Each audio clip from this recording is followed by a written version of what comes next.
The model, whose exes include Billy Joel, opens up about the pain and lessons from 4 divorces. Christie Brinkley is no stranger to love. The legendary supermodel, who has been married 4 times, admitted she's a fool for love in a candid new interview with the New York Times. In her conversation with the outlet, she spoke in detail about her divorces, and whether she's willing to open her heart again. "I'm too trusting," she admitted when asked about what she's learned from her marriages. "I'm a fool for love. That love takes work. Sometimes you need to rely on experts.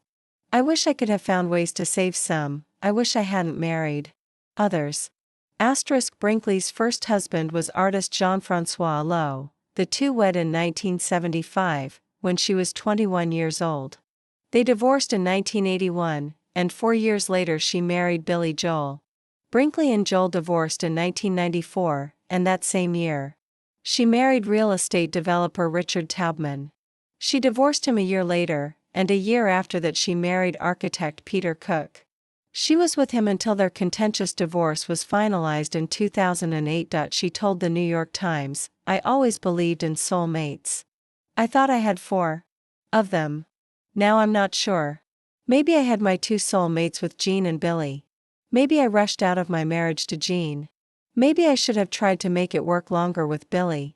I did start to wonder if maybe it's me, if I was unlovable." When asked, she clarified, "I'm not unlovable, but the relationships I was in made me feel unloved. I have enough self-esteem to know that in the right arms, I'm lovable.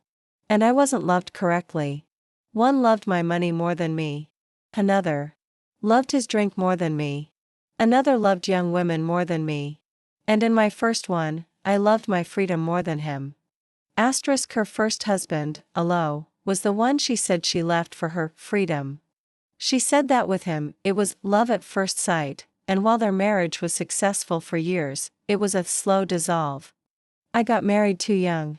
I started to feel constrained and regretted being tied down," she admitted. In her recently released memoir, Uptown Girl, Brinkley explained that she'd met Lowe when she was just 19 years old.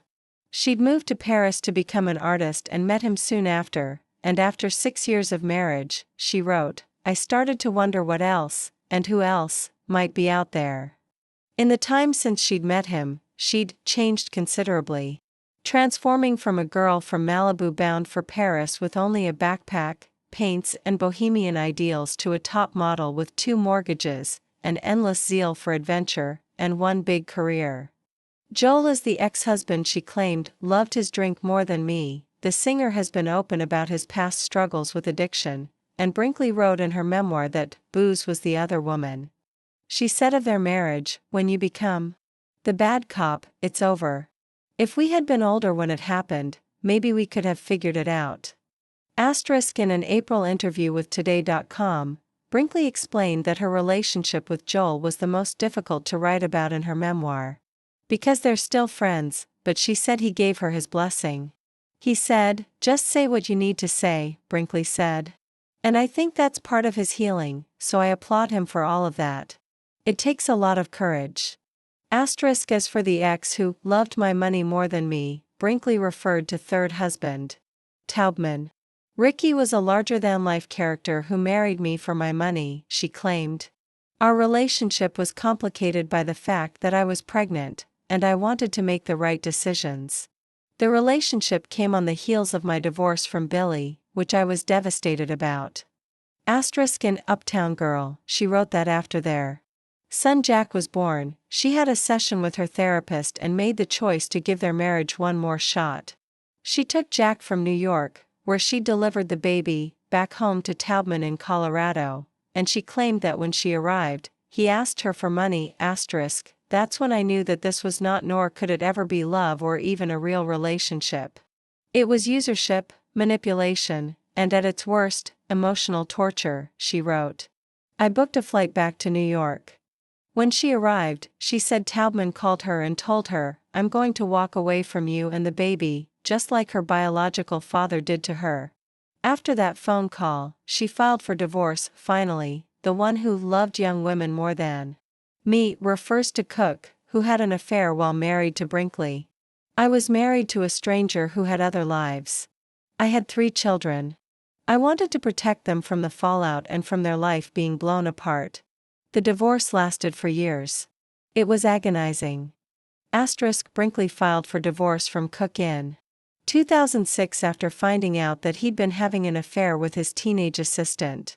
The divorce proceedings took place in open court, and at one point in her testimony, she sobbed, saying, "I felt like the man who I was living with, I just didn't know who he was, anymore. Who is he? Who is this man who comes down and sits at the dining room table and acts like he's been at work?" Per ABC News. In her memoir, she called her relationship with Cook one of the most tormented experiences I've ever had.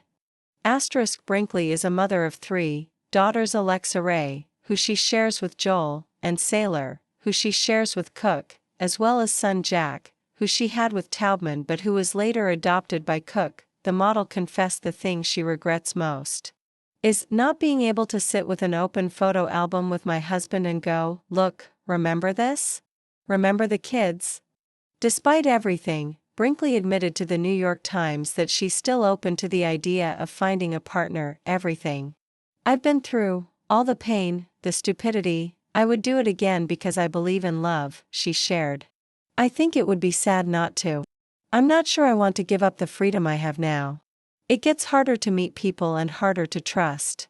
It would take a special person to get me to want to share my life. I have made peace without having it. I have been making it through without a man for a lot of years. I don't need a person to make me happy. I'm happy." She added, "But I have so much happiness in me, I would love to share it with someone I love."